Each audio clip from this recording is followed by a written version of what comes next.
Welcome to Wisconsin in Focus. I'm JD Davidson. Issues surrounding the Milwaukee Public School District continue to stay front and center. A promised audit of the system from Governor Tony Evers finally has affirmed. Joining us today is Ben Yount, Wisconsin contributor for the Center Square. And Ben, tell us about the firm and all the things they are expected to audit. Well, this is MGT of America Consulting, and I know that there are millions of listeners who just instantly in their head it clicked, oh, those guys, yeah, absolutely. The reality is audit firms generally have sort of niche practices, and this firm is specializing in education audits because it's heavy with education bureaucrats.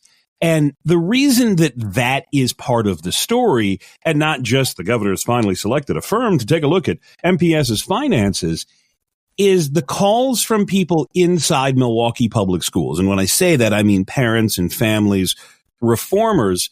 They're looking, they were hoping that there would be an outside agency come in and take a real hard, honest look at what's going on in MPS and come up with a way to fix it. The selection of a firm that's heavy with education bureaucrats doesn't bode well for that. Now, you ask, what are they going to be looking at? They're going to be looking at essentially two things. One, the finances and structure of MPS, because this is a school district, state's largest here in Wisconsin, that still has not completed the required state reports that were due in September and December of last year. The calendar just flipped to August, so we're now almost a year late with that one report. They're going to take a look at what happened, why that wasn't finished, and then they're going to have to pore over years of financial reports to see just how accurate they were, to see if Milwaukee Public Schools were overpaid or underpaid. And this is going to take some time. The governor's also looking for another firm to take a look at essentially a classroom audit and what is needed and what can be changed. Is there anything that needs to be done extra at Milwaukee Public Schools? And remember, MPS has some of the lowest test scores in the entire state, lowest graduation rate in the entire state, and has the worst racial learning gap in the entire country. The concern, and again, this is why you go back to the who are these people and what's their specialty? And a couple of people from Newark schools, New York schools, other people who are long-time career education bureaucrats.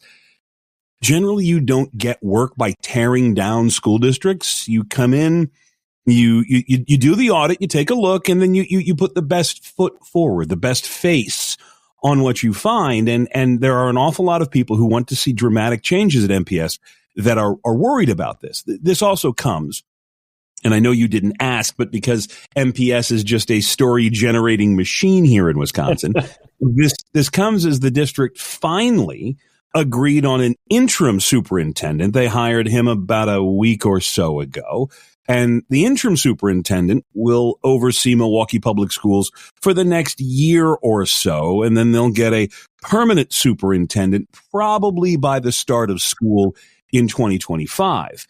And what that means is there's going to be no change. That this is a district that's already lost $17 million or thereabouts, could lose as much as $50 million. Milwaukee Schools had to pay for Head Start out of its own pocket over the summer because they still have not had their federal Head Start money reinstated because of a separate scandal with bus drivers just dropping kids off and saying, see you later, and teachers grabbing kids and other security concerns. And so, again, when you talk to reformers, when you talk to people who want change in Milwaukee schools, the audit's going to take some time. You have an interim superintendent, and he's just an interim, so you're not going to really expect any changes. And then the new superintendent starts, and he just started this year. You've got to give him at least a year before he can get his feet under him and figure out how to move this district forward. And you've gone from a late financial report in 2023 to the school year in 2026 with absolutely nothing being done. And again, if this was just plain old government incompetence, waste, fraud, abuse, it's bad enough, but that's going to be pretty much the span of an entire high school class's time in high school. And you're going to have kids come in, go through the process and go out without any substantive changes, despite all of the alarm bells ringing around Milwaukee Public Schools? Well, the first question I have is rhetorical. You and I have been doing this podcast for about a year. I had been hearing of troubles in Milwaukee Public Schools before that. Why in heaven's name are we just now thinking an audit might help us? The second issue that I have is, and you touched on this, when you're dealing with, and it seems more so with government audits of themselves, if you're going to audit a school system, you've got school people auditing a school system.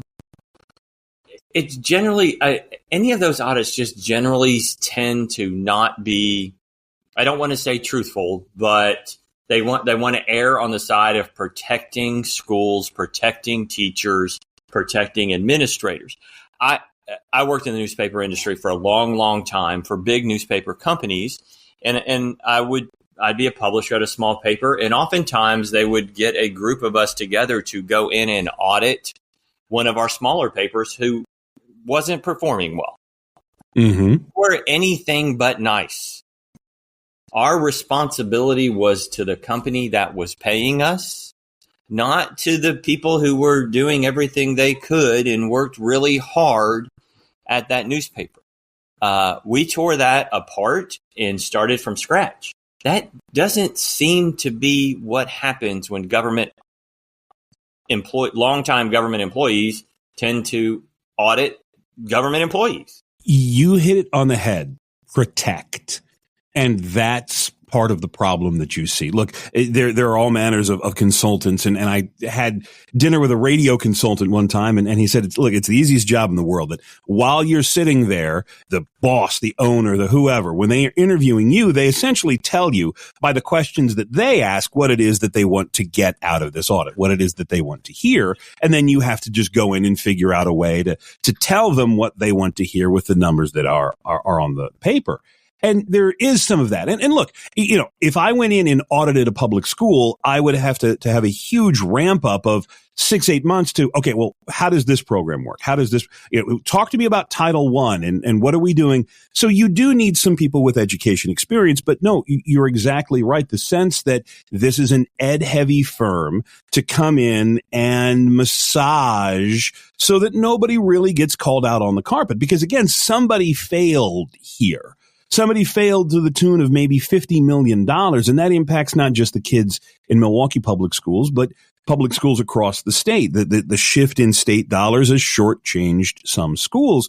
So this has a monstrous impact, and it seems to be now backburnered. To answer the rhetorical question, why are we now just getting to an audit?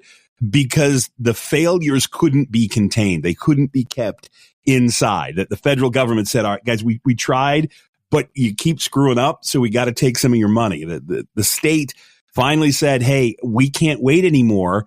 If you don't get this to us by the end of the week, we got to take some of your money. And, back in the old days where you would have education beat reporters, this may have been something that got broken Watergate style, but this spilled over the dam. No one could contain it. It became a story. And now the governor needs to do something, so he's hired this firm to be that something. Well, we will keep an eye on this over the next weeks, months, and most likely years. Thanks for joining us today. Listeners can keep up with this story and more at thecentersquare.com.